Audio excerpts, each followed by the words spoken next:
యేసు రక్తమే జయం పరిచర్య. ప్రియ రక్షకుడైన యేసుక్రీస్తు నామమున ఈ ఉదయ కాలమున మీ అందరికి శుభములు కలుగునుగాక. మహోన్నతుడి చాటున నివసించువాడే సర్వశక్తి నిన్నను విశ్రమించువాడు అని దేవుని వాక్యం సెలవిస్తుంది. ప్రియ సహోదరి సహోదరులారా, నేటి లోకంలో మనం చూస్తున్నప్పుడు ఎటు చూచిన భయాందోళన స్థితిగతులే. భయాందోళన మనుషుల నడుమ భయాందోళనకరమైన వాతావరణంలో మనం జీవిస్తున్నాం. ఏది ఎలా అయినప్పటికీ ఆ మహోన్నతమైన దేవుని చాటున నీవు విశ్రమించుము. దేవునికి ప్రార్థన చేయుము. దేవుడే నీవు ముందుకు ఎలా వెళ్లాలో నీకు తెలియజేయును.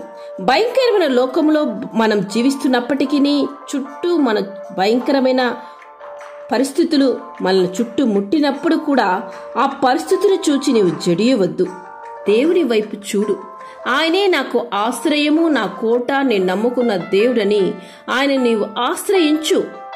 అలా నీవు ఆశ్రయించినప్పుడు ఆయన తన రెక్కలతో నిన్ను కప్పును. ఆయన రెక్కల క్రింద నీవు ఆశ్రయము పొందుకొందువు.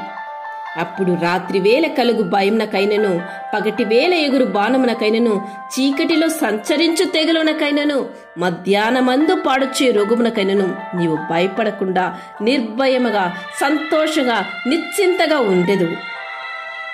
నేటి లోకంలో స్నేహితులు బంధువుల మధ్య చూస్తున్నప్పుడు సింహముల వంటి గర్జించు మనుషులే మనం చూస్తూ ఉంటాం.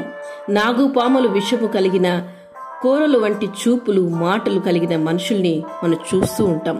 వారి వలన మనకు ఎటువంటి అపాయము సంభవింపకుండా దేవుడు మనతో ఉండి మనకు ఆశ్రయము కల్పించి దేవుడు నడిపించు దేవుడు ఆయన. ఎందుకంటే నీవే నా ఆశ్రయము, నీవు మహోన్నతుడిని దేవుని నీపు నివాస స్థలము చేసుకుని ఉన్నావు కనుక అటువంటి అపాయము నీకు వారి వలన కలుగు నష్టము, వారి వలన నీ కలుగు భయము సంభవింపకుండా ఆయన నిన్ను కాపాడును. నీ ప్రక్కన 1000 మంది పడినను, నీ కుడి ప్రక్కన 10,000 మంది కులెనను అపాయము నీ యొద్దకు రాదు. ఆయన నిన్ను గూర్చి తన దూతలకు ఆజ్ఞాపించి నిన్ను వారి చేతులతో మోయనిచ్చు దేవుడు ఆయన. అంటే నీవు ఆయనను మొరపెట్టాలి.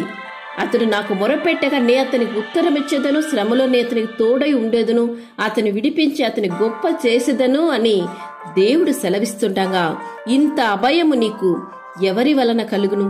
ఆ మహోన్నతుడైన దేవుని వలన మాత్రమే కలుగును. కనుక నీవు ఆయన వైపు చూచి ఆయన ఆశ్రయ దుర్గముగా మార్చుకో. ఆయన రెక్కల క్రింద ఆశ్రయం పొందుకో. దీర్ఘాయు చేత నీవు తృప్తి పరచబడదు. దేవుడు నిన్ను తలగా చేయబోచున్నాడు. ధైర్యం విడువకు. ఆయనే మనకు బలమైన ఆశ్రయమని మరవకు. దేవుని యొక్క కృపా కనికరము కాపుదల ఎల్లవేళలా నీకు తోడై ఉండి నిన్ను ఆశీర్వదించి కాపాడును గాక. ఆమేన్. యేసు రక్తమే జయం పరిచర్యలో మీ సహోదరి. God bless you.